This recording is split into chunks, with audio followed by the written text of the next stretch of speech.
আরব সাগরের গভীর অন্ধকারে নিঃশব্দে ভেসে বেড়াচ্ছে একটা হাঙর। আর এই একটা নাম শুনলেই ভারতীয় নৌবাহিনীর মেরুদণ্ডে ঠান্ডা স্রোত বয়ে যায়। কারণ 1971 সালে এই নামের একটি সাবমেরিনই সাগরের তলায় ডুবিয়ে দিয়েছিল ভারতীয় নৌবাহিনীর একটি রণতরী। 5 দশক পর সেই একই নাম, একই আক্রোশ নিয়ে আবার সাগরে নেমেছে পাকিস্তান।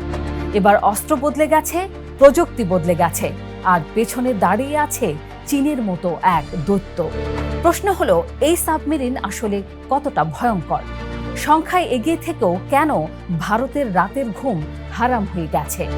আর এই সাগরতলের লুকোচুরির পেছনে আসল খেলাটা কার?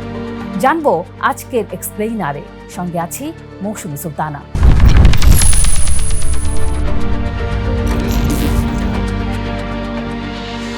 গত 30 এপ্রিল চীনের সানিয়া নৌঘাটিতে এক জমকালো অনুষ্ঠানে পাকিস্তান নৌবাহিনীর হাতে তুলে দেওয়া হয় PNS হাঙর নামের একটা ডিজেল ইলেকট্রিক অ্যাটাক সাবমেরিন, যাকে বলা হচ্ছে সাগরতলের নীরব ঘাতক।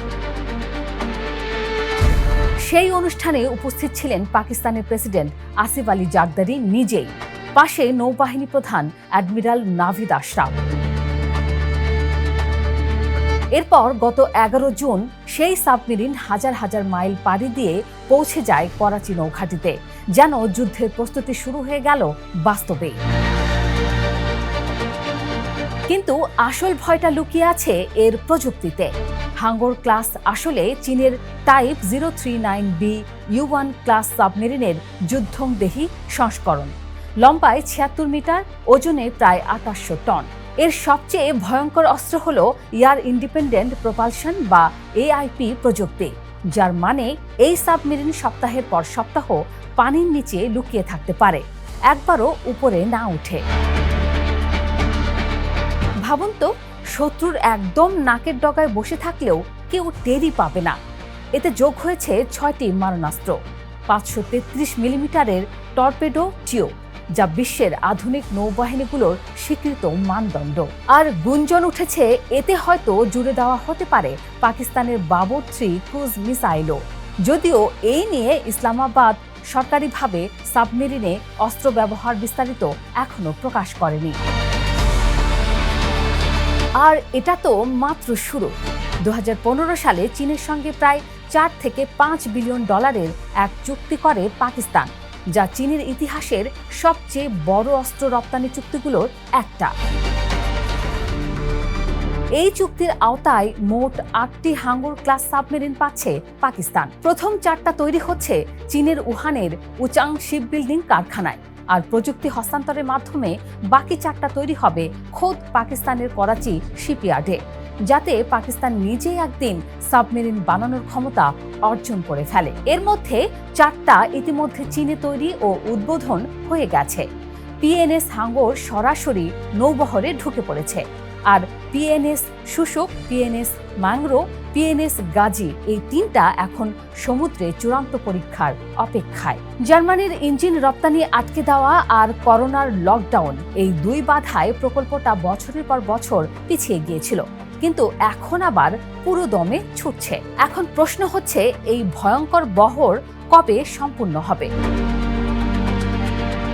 পাকিস্তান নৌবাহিনী প্রধান অ্যাডমিরাল নাভিদ আশরাফ নিজেই জানিয়েছেন, পুরো 8টা সাবমেরিন সম্পূর্ণভাবে যুদ্ধের জন্য প্রস্তুত হতে সময় লাগবে 2028 থেকে 2030 সাল পর্যন্ত। অর্থাৎ এখন যেটা শুরু হলো সেটা আসলে একটা কাউন্টডাউনের প্রথম টিক টিক শব্দ মাত্র।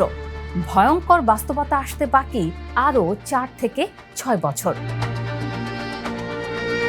এই সাবমেরিনকে নিয়ে আসা নৌবহরের কমান্ডার কমডোর ওমর ফারুক নিজে একে ডেকেছেন গেম চেঞ্জার বলে। খেলার নিয়মটা নাকি পাল্টে দিচ্ছে এই একটা অস্ত্র। তার দাবি আরও ভয়ঙ্কর, এই সাবমেরিন শুধু পাকিস্তানের নিজের জলসীমায় বসে থাকবে না, দরকার হলে পূর্ব দিকে বঙ্গোপসাগর পর্যন্ত অভিযান চালাতে পারবে। বিশ্লেষকরা বলছেন, এই মন্তব্যের পেছনে লুকিয়ে আছে বাংলাদেশ, চীন, পাকিস্তান ত্রিদেশীয় সম্পর্ক ঘনিষ্ঠতার এক নীরব বার্তাও। তবে গল্পটা এত সহজ নয়।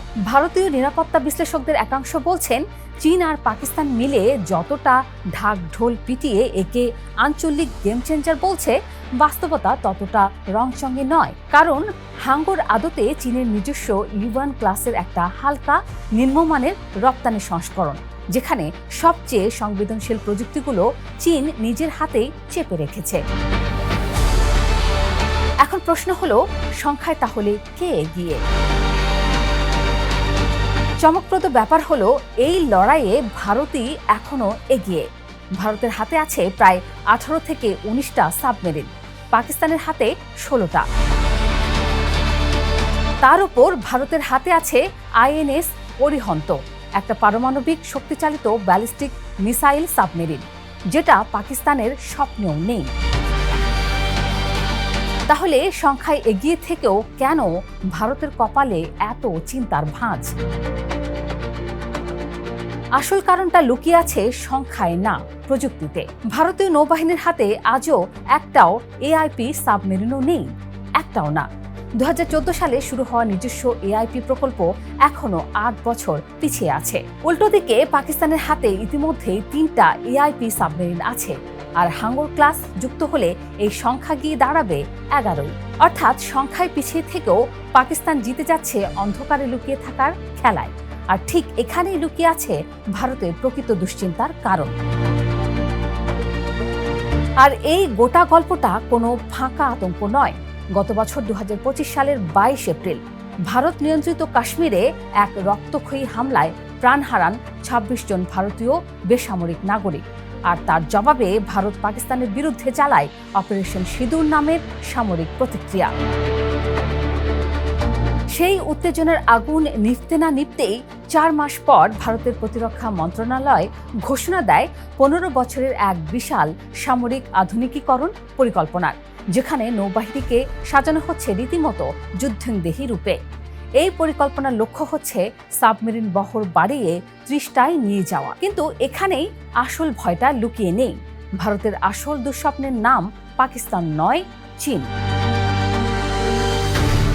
বর্তমানে চীনের নৌবাহিনীর হাতে আছে 60টারও বেশি সাবমেরিন, আর 2030 সালের মধ্যে সেই বহর ফুলে ফেঁপে 76টায় পৌঁছানোর কথা, যার মধ্যে থাকবে 8টা পারমাণবিক ব্যালিস্টিক মিসাইল সাবমেরিনও। চীনা সাবমেরিনের ভারত মহাসাগরে ঘোরাঘুরি আর পাকিস্তানকে প্রযুক্তির ধার দেওয়া, এই দুটো মিলে ভারতের নিরাপত্তা পরিকল্পনাকে ফেলে দিচ্ছে এক অস্বস্তিকর জালে। কারণ ভারতের বৈদেশিক বাণিজ্যের প্রায় 95% পণ্য আর 77% মূল্য পাড়ি দেয় এই একই সমুদ্রপথ দিয়ে। তাই এই জলসীমার নিরাপত্তা মানে সরাসরি ভারতের অর্থনীতির হৃদস্পন্দন। একবার বন্ধ হলেই শেষ। আর দক্ষিণ এশিয়ার এই নীরব অস্ত্র প্রতিযোগিতার পর্দার আড়ালে লুকিয়ে আছে বৈশ্বিক পরাশক্তির এক ভয়ঙ্কর দাবার চাল। স্টকহোম ইন্টারন্যাশনাল পিস রিসার্চ ইনস্টিটিউটের হিসাব বলছে 2020 থেকে 2024 সাল পর্যন্ত চীনের মোট অস্ত্র রপ্তানির 60%-রও বেশি একাই গিলে ফেলেছে পাকিস্তান, যা তাকে বানিয়ে দিয়েছে চীনের সবচেয়ে বড় অস্ত্র ক্রেতা। একই সঙ্গে চীন পাকিস্তান অর্থনৈতিক করিডোরের নামে পাকিস্তানে $65 বিলিয়ন বেশি বিনিয়োগের প্রতিশ্রুতি দিয়ে রেখেছে বেইজিং। জবাবে ভারতও বসে নেই। জার্মানির সঙ্গে হাত মিলিয়ে বানাচ্ছে নিজস্ব নতুন প্রজন্মের এআইপি সাবমেরিন। অর্থাৎ এই লড়াই শুধু ভারত আর পাকিস্তানের সীমান্তে আটকে নেই, এটা আসলে এশিয়ার সমুদ্রপথ দখলের এক বিশাল খেলার ছোট্ট এক অংশ মাত্র। একটি সাবমেরিন হয়তো একটি দেশের পুরো নিরাপত্তা সমীকরণ বদলে দেয় না, কিন্তু হাঙ্গরের মতো প্রকল্প স্পষ্ট করে দিচ্ছে দক্ষিণ এশিয়ার সমুদ্র সীমায় নীরব এক প্রতিযোগিতা চলছে বহুদিন ধরে। এই প্রতিযোগিতা যতটা ভারত আর পাকিস্তানের, ততটাই চীনের বৈশ্বিক কৌশলেরও প্রতিচ্ছবি। সামনের দিনগুলোতে এই সমীকরণ কোন দিকে মোড় নেয়, সেদিকেই এখন নজর রাখছে গোটা অঞ্চল।